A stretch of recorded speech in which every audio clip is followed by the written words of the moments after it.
Alright, nizere ko umeze neza kuri wowe ukomeza kudukurikira hano ni kuri Step Up TV Show.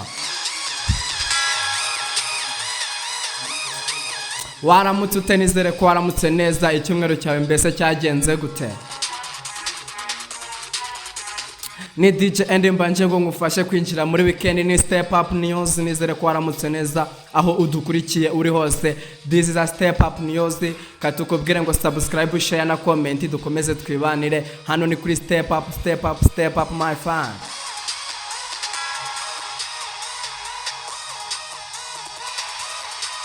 Reka tukubwire akaririmbo karibuze kuba kagufasha, na akaririmbo gakomeje gutrendinga ahantu hose, na akaririmbo keza cyane kitwa Nabonye Umwe n'Imana. Gisubizo Minister bari kumwe na The Ben bakoze akaririmbo keza cyane, nawe unyarukire kuri YouTube karebe ndabizuraza kugakunda. Na akaririmbo karimo verse nziza ya The Ben cyaze ni one kind, sinzi uko byo baworo ndabizufana munyakazi, gusa genda ukarebe na akaririmbo keza cyane.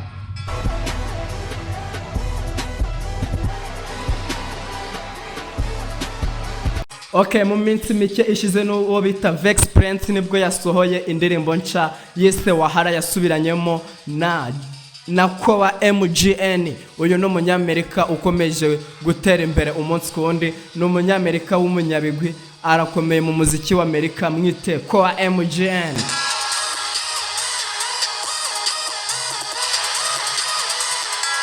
Bamwita Kowa MGN numwe mu bakomeje gutera imbere mu muziki wa Amerika, kuko 2014 yatwaye Grammy 3 muri kubera album ye yise Morning Phase album. Muri 2017 nabwo ni yarekeye aho yese atwara ikindi gihembo kubera ko kara album ye yasohoye 2019 nabwo arongera atwara ikindi gihembo muyo bita kubera album ye yitwa Happy Pass. Ugereho umurebe, bamwita Kowa MGN. Iyi ndirimbo Wahara ni nziza cyane, ni nziza cyane.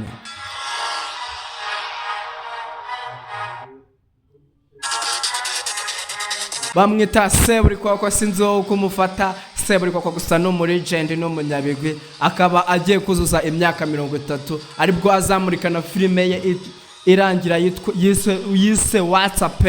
Ubwo arimo aganira n'umunyamakuru w'igihe.com, yamubwiye buryo ki ari urugendo rudasanzwe kugira ngo akure ave ku rwego rumwe ajye ku rundi, agere aho uyu munsi tumubona. Bamwita Seburi koko, akina comedy, akina filime, sinzi aho wamukundiye, gusa ni muri legend. Tukubwira ko Bruce Melody yamaze kugera muri Tanzania, aho agiye kuba akomeza azenguruka amurika ibihangano byiwe. Ariko abantu bakomeje kwibaza impamvu Diamond Platnumz yanze gukora throwback kuri Instagram ya Bruce Melody.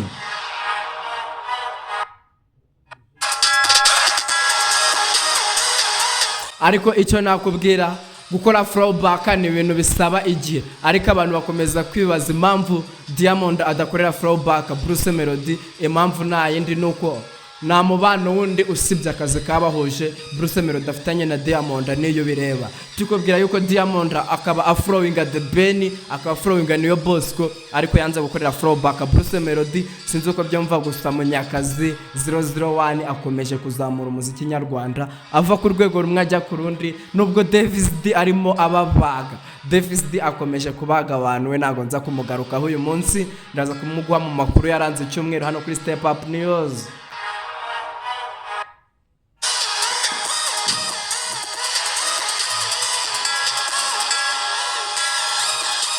Bamwita Pastor Hakim ukomeje kugenda akora udusha muri entertainment nyarwanda. Nkubwira yuko uwo bita Bushali yakiriye Yesu n'umukiza n'umwami, ubwo yari live ari kumwe na Pastor Hakim na Yamano. Bushali yarasengewe yakira Yesu n'umukiza. Uyu Pastor Hakim yakoze udusha twinshi, sinzi nimba muzi. Nkubwira yuko ari we hanuriye Mama Sava kazabana na Papa Sava, ni nawe wakoze yasaga ubwo yabwiraga Muyango ko agiye kubona umugabo, aribwo Muyango yahise azahita arekura bombe by'abagabo ko nta kintu bimubwiye.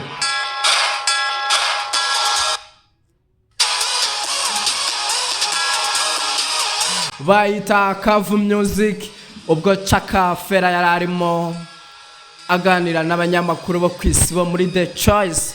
uwo bita Babu na Philipita yagaragaje ubwenge budasanzwe mu bahindabo zabo. Kavu Music ikomeje kugaragaza ubwenge budasanzwe.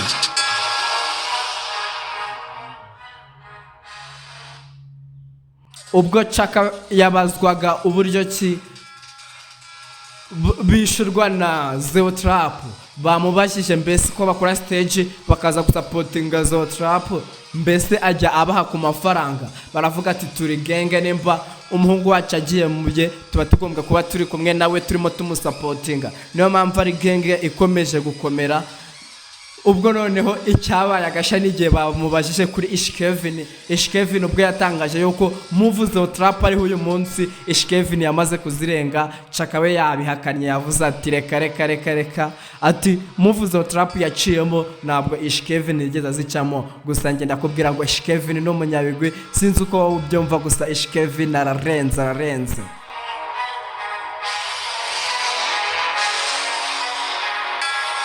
Okay, alright, kadusoreze hano amakuru y'iki gitondo. Ndaza kukubwira ko mu kanya turaza kuba turi kumwe Step Up News, buri news tuba turi kumwe tubwira ngo nyarukira ku mbuga nkoranyambaga zacu, kuri Instagram, kuri Facebook, kuri TikTok no kuri Twitter, hose ukomeze udukurikire. Ni Step Up TV show, turakomeza tugukubita amakuru. Alright, ariko naguragenda nakubwiye amakuru y'Imana urabizwa no Home of Talent.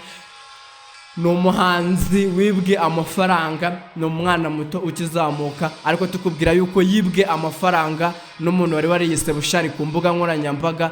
Ndaje mu kanya mwumvishe amajwi ye ubwo yari mu kiganiro asobanura buryo kibamwibye amafaranga. Ni ibintu bibabaje, gusa abantu bafite impano mujye mumenya aho mwizera, aho mwakura amakuru yezewe, kandi ndakeka n'ahandi usibye kuri Step Up News.